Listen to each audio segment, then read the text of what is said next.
ಹಾಗೆ ಮೇಡಮ್ 3, 12, 21, 30 ಈ ದಿನದಲ್ಲಿ ಹುಟ್ಟಿದಂಥವರ ಗುಣಲಕ್ಷಣ, ಅವರಿಗೆ ಆಗ್ಬರುವಂತಹ ಕಲ್ಲರು, ಆಗ್ಬರುವಂತಹ ಕೆಲಸ ಯಾವುದೆಲ್ಲ? ನೋಡಿ, 3 ಅಂತ ಅಂದರೆ ನಾವು ಗುರುಗ್ರಹಕ್ಕೆ ಹೋಲಿಸ್ತೀವಿ. 3 ಅನ್ನೋದು ಗುರುವಿನ ಒಂದು ಸಂಕೇತ ಅಂತ ಹೇಳ್ತೀವಿ. ನಮ್ಮ ನವಗ್ರಹಗಳಲ್ಲಿ ಒಂದಾದ ಗುರು ಅಂದರೆ ನಮಗೆ ತುಂಬ ಅಚ್ಚುಮೆಚ್ಚು ಅಂತ ಹೇಳ್ಬೋದು. ಸೊ ಈ 3ನೇ ತಾರೀಕಲ್ಲಿ ಹುಟ್ಟಿರೋರು ಹೇಗಪ್ಪ ಅಂತಂದರೆ ತುಂಬ ಮಾತು ಜಾಸ್ತಿ ಅಂದರೆ ಮಾತಾಡ್ತಾನೆ ಇರ್ತಾರೆ. ಮತ್ತು ಅತಿ ಹೆಚ್ಚು ಇವರು ಹೇಗಪ್ಪ ಅಂತಂದರೆ ಇವ್ರ ಮಾತನ್ನು ಕೇಳಬೇಕು ಮತ್ತು ರಿಪೀಟ್ ಮಾಡಬೇಕು. ಅವ್ರು ಹೇಳೋದನ್ನು ಮತ್ತೆ ವಾಪಸ್ ಹೇಳಬೇಕು. ಆವಾಗ ಇವ್ರಿಗೇನಾಗುತ್ತೆ, ನಾನೇನೋ ಹೇಳಿದ್ದು ಇವ್ರು ಕೇಳಿದ್ದಾರೆ ಅಂತ ಮನವರಿಕೆ ಆಗುತ್ತೆ. ಇವರು ಮಾತಾಡೋದು ಅಂದರೆ ನಾರ್ಮಲಾಗಿ ಇವಾಗ ಯಾರ್ಯಾರೆಲ್ಲ ಮನೇಲಿ 3ನೇ ತಾರೀಕು ಹುಟ್ಟಿದ್ದೀರೋ ಅವ್ರವ್ರು ಅಬ್ಸರ್ವ್ ಮಾಡಿಕೊಂಡ್ರೆ ಗೊತ್ತಾಗ್ಬಿಡುತ್ತೆ. ಜೊತೆಗೆ 12ನೇ ತಾರೀಕು 12ರ ಕ್ವಾಲಿಟಿ ಬೇರೆ ಇರುತ್ತೆ. ಯಾಕಂದರೆ 1 ಅನ್ನೋದು ಸೂರ್ಯ, 2 ಅನ್ನೋದು ಚಂದ್ರ. ಈ ಎರಡೂ ಸೇರಿದಾಗ ಸ್ವಲ್ಪ ಮೂಡ್ ಸ್ವಿಂಗ್ ಆಗೋದು ಇರುತ್ತೆ, ಸ್ವಲ್ಪ ಅಹಂ ಇರೋದು ಇರುತ್ತೆ. ಒಂದು ಕಡೆ ಎಲ್ಲೋ ಅಧಿಕಾರ ಚಲಾಯಿಸೋದು ಇರುತ್ತೆ, ಇನ್ನೊಂದು ಕಡೆ ಸುಮ್ಮನೆ ತೆಪ್ಪು ಕೂತ್ಕೊಳ್ಳೋದು ಇರುತ್ತೆ. ಈ ರೀತಿ ಒಂದು ಕ್ವಾಲಿಟಿ 12ನೇ ತಾರೀಕು ಅವ್ರಿಗಿರುತ್ತೆ. 21 ಸೇಮ್ ಹಾಗೆ ಬರುತ್ತೆ. 30 ಅನ್ನೋದು ಕೂಡ ನಾನು 3ನೇ ತಾರೀಕು ಏನು ಹೇಳಿದೆ ಅದೇ ತೀರ ಮಾತು ಜಾಸ್ತಿ ಇರುತ್ತೆ. ಮತ್ತು ಜನರನ್ನ ಕ್ಯಾಚ್ ಮಾಡ್ಕೊಳ್ಳೋ ಅಂಥ ಒಂದು ಇದು ಇವ್ರಿಗೆ ಇರುತ್ತೆ. ಆಮೇಲೆ ಏನಾದರೂ ಅಡ್ವೈಸ್ ಮಾಡ್ತಾರೆ ಅಂದರೆ ತುಂಬ ಕರೆಕ್ಟಾಗಿ ಪರ್ಫೆಕ್ಟಾಗಿ ಮಾಡಿರ್ತಾರೆ ಇವರು 3ನೇ ತಾರೀಕು ಅವರು. ಅದು ಏನೇ ಆಗಿರ್ಬೋದು ಅದನ್ನು ಹೇಳ್ತಾ ಹೋದರೆ ಅವ್ರ ಮಾತಲ್ಲೆಲ್ಲ 10 ಮಾತಲ್ಲಿ 1 ಮಾತು ಮನುಷ್ಯರಿಗೆ ಅದು ಕ್ಯಾಚ್ ಆಗುತ್ತೆ. ಅದನ್ನು ಕೇಳಿದಾಗ ಎಲ್ಲೋ ಒಂದು ಕಡೆ ಅವರು ಡೆವಲಪ್ಮೆಂಟ್ ಕೂಡ ತುಂಬ ಚೆನ್ನಾಗಿರುತ್ತೆ. ಹಾಗಾಗಿ 3ನೇ ತಾರೀಕು ಹುಟ್ಟಿರೋರು ಏನಾದರೂ ನಿಮಗೆ ಹೇಳಿದ್ರೆ ಖಂಡಿತವಾಗ್ಲೂ ಅದನ್ನು ಕೇಳಿ.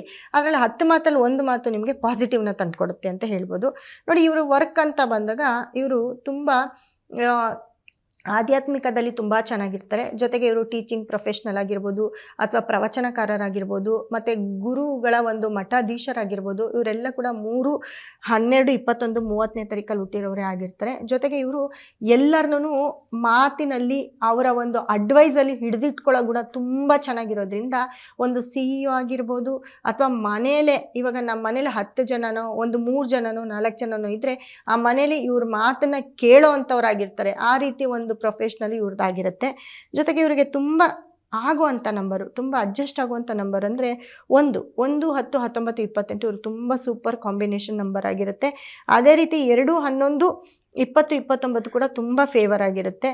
4, 13, 22, 31 ಕೂಡ ಇವ್ರಿಗೆ ತುಂಬ ಪಾಸಿಟಿವ್ ನಂಬರು. ಜೊತೆಗೆ 5 ಇವರಿಗೆ ತುಂಬ ಅತಿ ಹೆಚ್ಚು 8, 17, 26 ಕೂಡ ತುಂಬ ಒಳ್ಳೆ ನಂಬರು, ತುಂಬ ಒಳ್ಳೆ ಡೇಟ್ ಕೂಡ ಇವರು ಫಾಲೋ ಮಾಡ್ಬೋದು. ಅದೇ ರೀತಿ 9, 18, 27 ಕೂಡ ತುಂಬ ಅಚ್ಚುಮೆಚ್ಚು ಅಂತ ಹೇಳ್ಬೋದು. ಇವರಿಗೆ ತುಂಬ ನೆಗೆಟಿವ್ ಯಾವುದಪ್ಪ ಅಂತ ಅಂದರೆ ಇವ್ರ ಲೈಫಲ್ಲಿ 5, 14, 23 ಈ ನಂಬರ್ನ ಇವ್ರು ಯಾವತ್ತೂ ಫಾಲೋ ಮಾಡಬಾರ್ದು. ಈ ನಂಬರ್ ಇವರಿಗೆ ತುಂಬ ನೆಗೆಟಿವ್ ಆಗಿರುತ್ತೆ. ಜೊತೆಗೆ 6, 15, 24 heavy danger number, danger date ಕೂಡ ಇದಾಗಿರುತ್ತೆ. ಇದನ್ನು ತುಂಬ ಆದಷ್ಟು ಅವಾಯ್ಡ್ ಮಾಡಬೇಕಾಗುತ್ತೆ. ಎಲ್ಲೂ ಇವರು ಈ ನಂಬರ್ನ ಫಾಲೋನೇ ಮಾಡಬಾರ್ದು 6ನೇ ತಾರೀಕು ಅನ್ನೋದನ್ನು. ಅದೇ ರೀತಿ 7, 16, 25 ಕೂಡ ಇವರಿಗೆ ತುಂಬ ಡೇಂಜರ್ ನಂಬರ್ ಆಗಿರುತ್ತೆ. ಇವರಿಗೆ ತುಂಬ ಕಲರು, ತುಂಬ ಪಾಸಿಟಿವ್ ಕಲರು ಅಂತಂದರೆ ಯೆಲ್ಲೋ ಮತ್ತು ಆರೆಂಜು.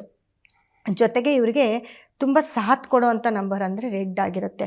ತುಂಬ ಇವರಿಗೆ ಬ್ಲ್ಯಾಕು ಕೂಡ ತುಂಬ ಚೆನ್ನಾಗಾಗುತ್ತೆ. ಯಾರೆಲ್ಲ 3ನೇ ತಾರೀಕು ಹುಟ್ಟಿರ್ತಾರೋ ಅವರು ಹೆವಿ ಬ್ಲ್ಯಾಕ್ನ ಯೂಸ್ ಮಾಡಿ ಸಕ್ಸಸ್ನ ನೋಡ್ತೀರಾ. ಇವ್ರಿಗೆ ಆಗದೇ ಇರೋವಂಥ ಕಲರು ಅಂತ ಬಂದಾಗ ಬ್ಲೂ ಕಲರ್ ತುಂಬ ಅವಾಯ್ಡ್ ಮಾಡಬೇಕಾಗುತ್ತೆ. ಫಸ್ಟಲ್ಲಿ ಬ್ಲೂ ಅನ್ನೋದನ್ನು ಎಲ್ಲೂ ಇವರು ಉಪಯೋಗಿಸ್ತಿದ್ರೆ ತುಂಬ ಒಳ್ಳೆಯದಾಗುತ್ತೆ. ಮತ್ತು ಗ್ರೀನ್ ಕಲರ್ ಕೂಡ ತುಂಬ ಅವಾಯ್ಡ್ ಮಾಡಬೇಕಾಗುತ್ತೆ. ಈ 2 ಕಲರ್ನ ಅವಾಯ್ಡ್ ಮಾಡಿದ್ರೆ ತುಂಬ ಚೆನ್ನಾಗಿರ್ತಾರೆ ಇವ್ರ ಲೈಫಲ್ಲಿ. ಮತ್ತು ಈ 2 ನಂಬರು, ಈ ಒಂದು 3 ನಂಬರ್ನ ಅವಾಯ್ಡ್ ಮಾಡಿಬಿಟ್ರೆ ಇವರು ಇವರು ಪಾಸಿಟಿವ್ ನಂಬರ್ ಯೂಸ್ ಮಾಡ್ಕೊಂಡೋದ್ರೆ, ಪಾಸಿಟಿವ್ ಕಲರ್ ಯೂಸ್ ಮಾಡ್ಕೊಂಡೋದ್ರೆ ತುಂಬ ಸಕ್ಸಸ್ನ ನೋಡ್ತಾರೆ 3ನೇ ತಾರೀಕು ಅವರು.